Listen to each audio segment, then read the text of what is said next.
What's going on, everybody? Today, I want to take some time and just talk about one of the lesser discussed topics around gaming, and that is just solo gaming.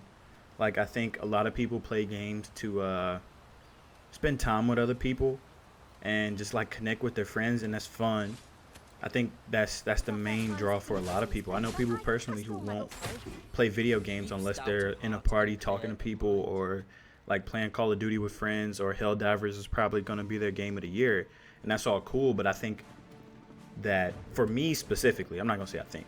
For me specifically, gaming solo has provided some of the best experiences, and I think playing Dragon's Dogma 2 just really like reignited this feeling for me in regards to video games. So I like to talk about games with my friends, and I think that's my basis for keeping up with certain new releases and things of that nature. So in Dragon's Dogma 2 providing very different experiences between me and some of the other people that I know are playing it is really one of the cooler things that's happening right now in my gaming rotation. But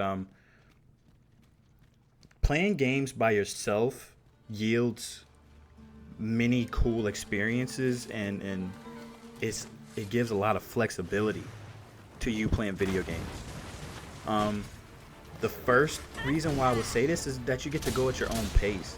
Not to say that you can't do this when you're playing with other people, but I do believe that when you're playing like Fallout 3, 4, or New Vegas, the fact that you're not in a party, the fact that you're not in co-op, the fact that you're not competing with other people or looking for gear or trying to trade gear, whatever the case may be, your interaction with another player could change your experience. I don't really want to say hinder, but I think it detracts from the immersion in some cases. My biggest example was playing Fallout 3.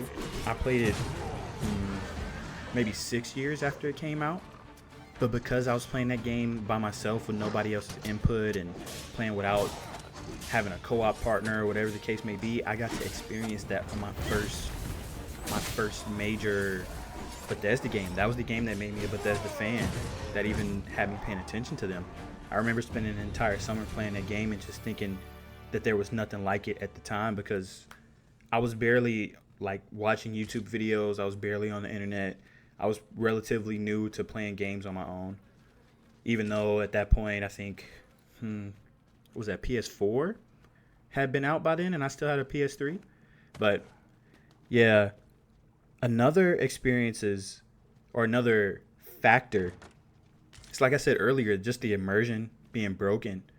I think when you hear the music of a game, hear the sound effects, the other players talking, Dragon's Dogma is really good at this. The pawns talk a lot, and it helps bring deeper immersion into the game.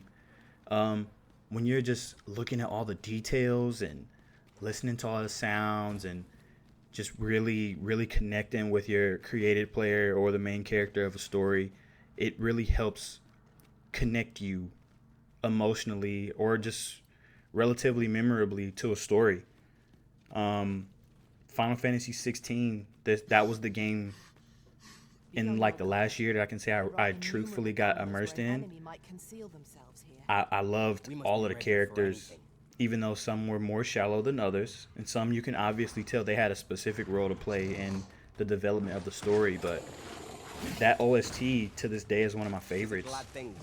I think Dragon's Dogma 2 could really fill that gap or just take that role in my rotation, but we still have yet to see. Another major aspect personally for playing games solo majorly is just finding new games. Like, I think whenever you have like a set group and you guys all play games generally together, there's very little space for you to find stuff on your own and branch out and play stuff that they're not playing.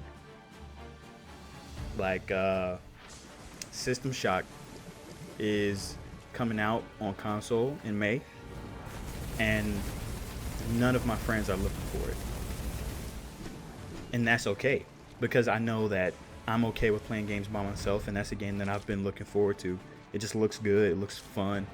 A good sci-fi sim game. I'm all for it. When you play games, mostly when the group is playing them, you'll have a set few games in rotation: battle royales, multiplayer games, arcade shooters, maybe some sports games, stuff like that, or Helldivers even. Like, you'll have those games in your rotation, but you won't really go outside of that. You'll miss out on games like God of War, BioShock, Final Fantasy, Shin Megami Tensei, Catherine, just different JRPGs, different Western RPGs. Like, I know people who play the game probably more than I do, but have never heard of or had interest in The Witcher, and there's nothing wrong with that, but that's widely regarded as a modern classic, So yeah, it's just hearing that is very shocking to me. Another thing is just a lot of games are great solo experiences, like the ones I just previously listed. Those are all games that if you just take the time to really understand the story that's being told, understand the rules of the universe, like Mass Effect, and just like all the lore that goes into that, or like Dead Space, or like Resident Evil, even though I know that they have a couple multiplayer games here and there, I think that you will find a generally very good universe and just story to be just enthralled with. Like, the first time I played a Mass Effect game was one of the solidifying moments that sci-fi was like one of my favorite genres. I grew up watching Star Wars. I never seen Star Trek. Other movies that are more recent than Star Wars movies, like Oblivion or Edge of Tomorrow, stuff that was like in the future but not really super high tech. Mass Effect was like the thing for me. Like, just the way that the gates worked, the way that the different races interacted, all the diplomatic problems, the relationships between the characters, some of the weapons and abilities, all of that stuff just made that game, all three of those games. I even played Mass Effect Andromeda, but it wasn't as good or as encapturing as the original trilogy.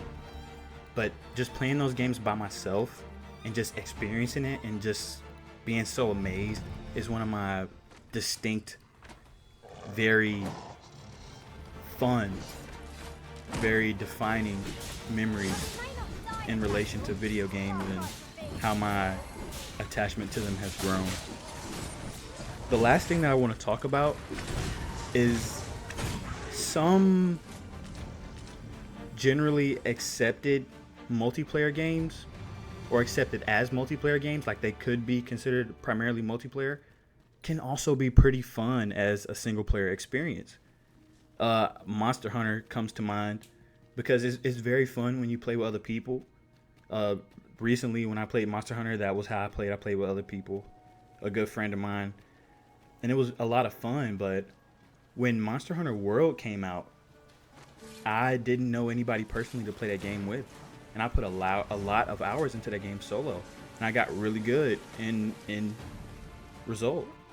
So I think some of these games that are designed to be multiplayer games with multiplayer in mind can be very fun experiences solo.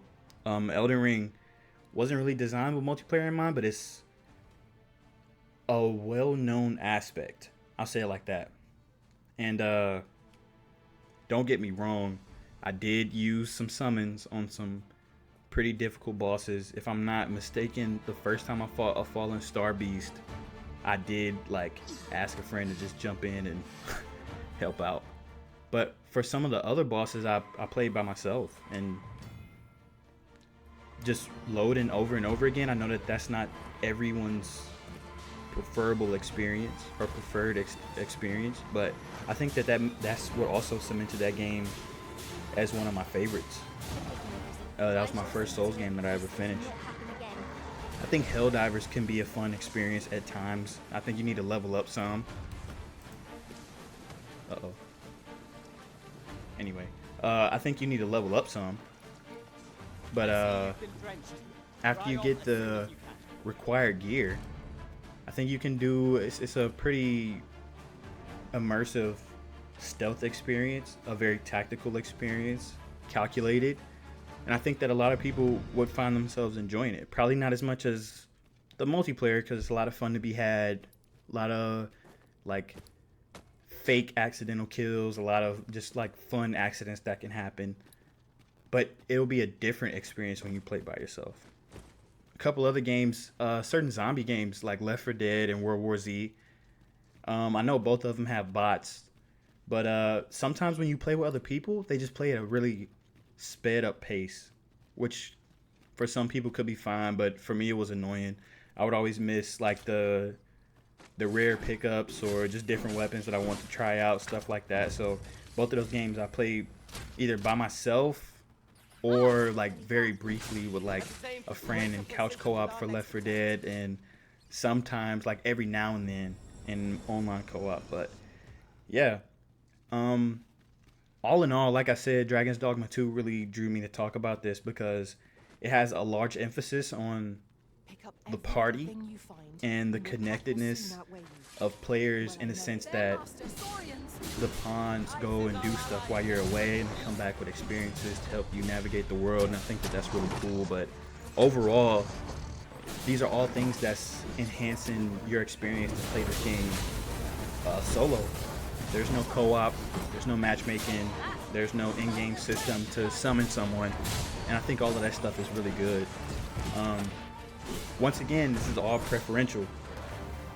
This is how I like to play my games for the most part, but I would just like to encourage other people to just try it, to see how they like it, and see if this is something that they would be interested in. I think there's a lot of good experiences that you can't share with other people, and that's just the way that they were designed, and that's the way that they were meant to be interpreted, and that's good.